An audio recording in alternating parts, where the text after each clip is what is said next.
नमस्कार दोस्तों, आज मैं आप सभी के समक्ष गुप्त नवरात्रि के शुभारंभ पर गुप्त नवरात्रि की कथा, पूजा विधि और महत्व प्रस्तुत कर रही हूँ। आइए शुरू करते हैं। देवी भागवत पुराण के अनुसार साल भर में 4 बार नवरात्रि आते हैं। चैत्र और आश्विन मास के नवरात्रि के बारे में सभी जानते हैं और देवी भगवती की उपासना भी करते हैं, लेकिन माघ और आषाढ़ मास के नवरात्रि को गुप्त नवरात्रि कहा जाता है। इन दिनों में माँ दुर्गा की गुप्त रूप से आराधना की जाती है। एक प्रचलित कथा के अनुसार एक समय श्रृंगी ऋषि अपने भक्तों को दर्शन देने के लिए एक नगर में पधारे।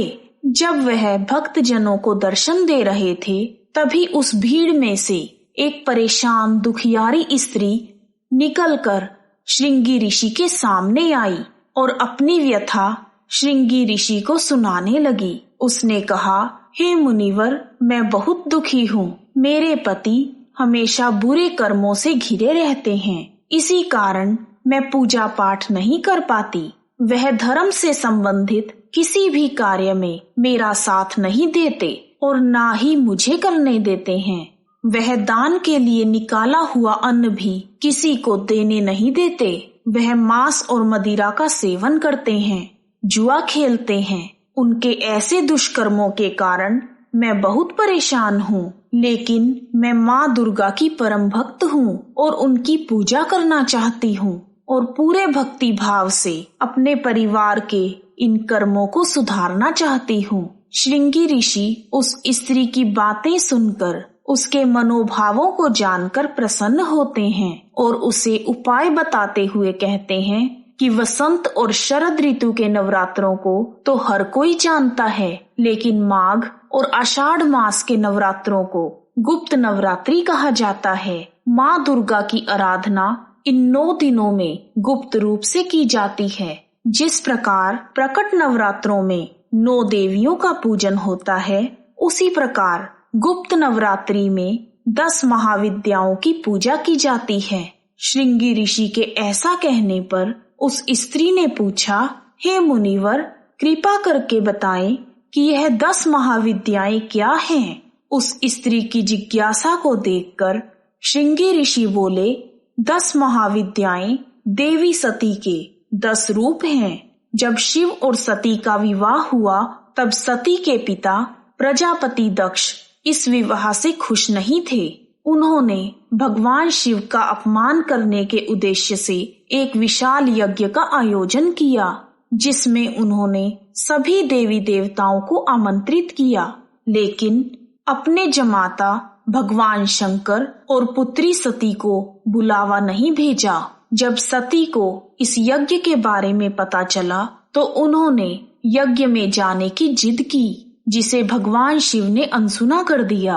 इस पर सती ने स्वयं को एक भयानक रूप में परिवर्तित कर लिया, जिसे देख भगवान शिव भागने के लिए उद्यत हुए। अपने पति को डरा हुआ जानकर माता सती उन्हें रोकने लगी, तो शिव भगवान जिस भी दिशा में गए, वहां पर माता सती का एक अन्य विग्रह प्रकट होकर उन्हें रोकने लगा। तब हार कर भगवान शिव सती के सामने आकर खड़े हो गए। उन्होंने सती से पूछा, यह कौन है? तब सती ने कहा, ये मेरे ही 10 रूप हैं। आपके सामने खड़ी हुई यह विद्या कृष्ण रंग की महाकाली है।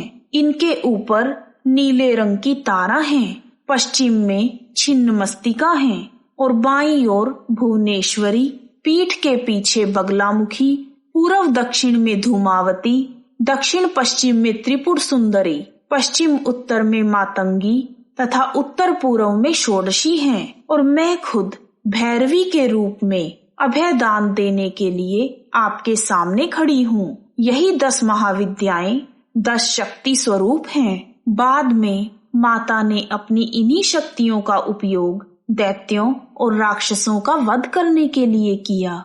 माता के इन्हीं गुप्त रूपों की पूजा के कारण इन्हें गुप्त नवरात्रि कहा जाता है। श्रृंगी ऋषि ने यह भी बताया कि यदि लोभी, कामी, व्यसनी, मांसाहारी अथवा पूजा पाठ ना करने वाला व्यक्ति गुप्त नवरात्रि में देवी की पूजा करता है तो उसके जन्म जन्मांतर के सभी पाप माफ हो जाते हैं। श्रृंगी ऋषि से यह सब जानकर वह स्त्री अपने घर चली गई और जब गुप्त नवरात्रि शुरू हुए तब उसने श्रृंगी ऋषि द्वारा बताए गए उपायों से विधि पूर्वक देवी दुर्गा की गुप्त रूप से पूजा की, जिसके प्रभाव से उसका पापी पति धर्म के रास्ते पर चलने लगा और उसके परिवार में सुख शांति रहने लगी। इस प्रकार गुप्त नवरात्रि की कथा पूर्ण हुई। बोलो जयकारा महामाई दा, बोल साचे दरबार की जय।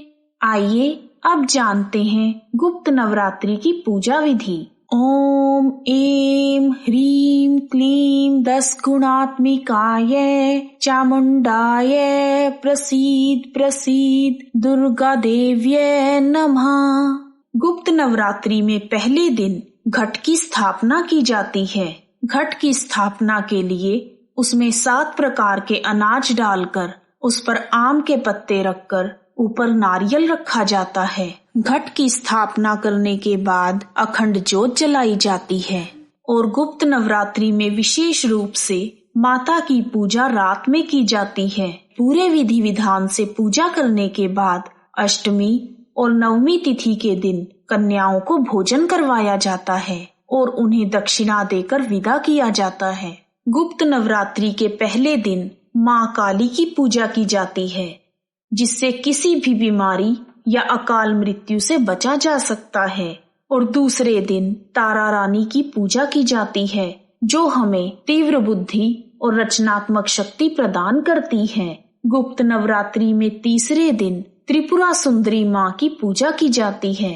अगर कोई भी काम ऐसा है जो पूरा ही नहीं हो रहा तो त्रिपुरा सुंदरी माँ की पूजा करने से उसमें सफलता मिलती है। गुप्त नवरात्रि के चौथे दिन माँ भुवनेश्वरी की पूजा की जाती है, जो सभी इच्छाएं पूर्ण करती हैं। और 5वें दिन छिन्न मस्तिका माता की आराधना की जाती है, जिनकी साधना से सभी प्रकार के रोजगार संबंधी मसले दूर हो जाते हैं। 6ठे दिन त्रिपुर भैरवी माँ की आराधना करके विवाह में आ रही बाधाओं से मुक्ति मिलती है। 7वें दिन बुरी नजर, तंत्र मंत्र, जादू टोने, भूत प्रेत आदि से छुटकारा पाने के लिए माँ धूमावती को प्रसन्न किया जाता है। और 8वीं महाविद्या बगलामुखी को खुश करके किसी भी समस्या का समाधान किया जा सकता है। और 9वीं महाविद्या मातंगी देवी घर गृहस्थी से जुड़ी हुई हर प्रकार की परेशानी का उपाय बताती हैं। 10वीं महाविद्या कमला देवी हैं। ये धन और सुंदरता की देवी हैं। इनकी साधना से सभी प्रकार के भौतिक सुखों और ऐश्वर्य की प्राप्ति होती है। ओम दुर्गा देव्ये नमः। जय माता दी। यदि आपको वीडियो पसंद आया है तो कमेंट बॉक्स में माँ का जयकारा अवश्य लगाएं। जय माता दी।